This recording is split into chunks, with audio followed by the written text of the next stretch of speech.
दिल्ली सरकार द्वारा इलेक्ट्रिक वाहन नीति 2026 से लेकर 2030 का मसौदा तैयार कर लिया गया है, जिसके तहत अब दिल्ली सरकार ने फैसला लिया है कि अगर कोई इलेक्ट्रिक वाहन का पंजीकरण जो करवाता है तो सरकार ने लक्ष्य रखा है कि 2027 तक 95% इलेक्ट्रिक वाहनों का पंजीकरण हो और 2030 तक 98% इलेक्ट्रिक वाहनों का पंजीकरण होना चाहिए। हालांकि दिल्ली सरकार ने यह भी फैसला लिया है कि 2027 तक जो 3 पहिया वाहन है पेट्रोल और डीजल से चलने वाले उनका पंजीकरण रद्द किया जाएगा और उसके बाद केवल इलेक्ट्रिक वाहनों का ही होगा। जी बहुत इंपॉर्टेंट है। और 2028 तक जो 2 पहिया वाहन है पेट्रोल और डीजल से चलने वाले उनका पंजीकरण रद्द होगा और उसकी जगह जो इलेक्ट्रिक वाहन है उनका 2 पहिया इलेक्ट्रिक वाहन का ही पंजीकरण होगा। हालांकि सरकार ने यहाँ पर स्क्रैप नीति को भी अनाउंस किया है, जहाँ पर अगर कोई व्यक्ति नया इलेक्ट्रिक वाहन खरीदता है 30 लाख रुपए तक, तो वहाँ पर सरकार ने कहा है पहला नंबर 1 उसको जो भी पंजीकरण शुल्क होगा, टैक्स होगा, उसमें 100% की छूट दी जाएगी और साथ ही अगर उसका कोई पुराना कार है तो उसमें 1 लाख रुपए तक की सब्सिडी दी जाएगी। हालांकि सरकार ने 1300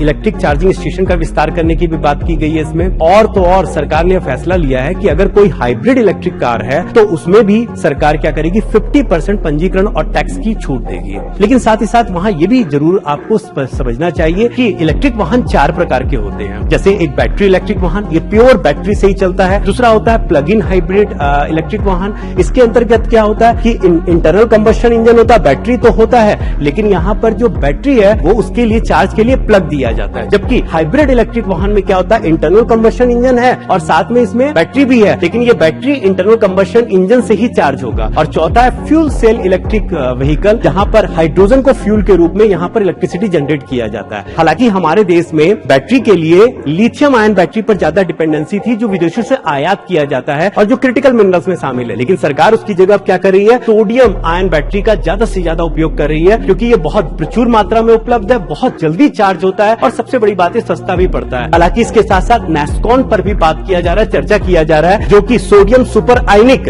कंडक्टर मटेरियल्स है, इस पर भी बहुत ज्यादा चर्चा किया जा रहा है। तो इसको ध्यान से समझिए, बहुत इंपॉर्टेंट है। Thank you so much.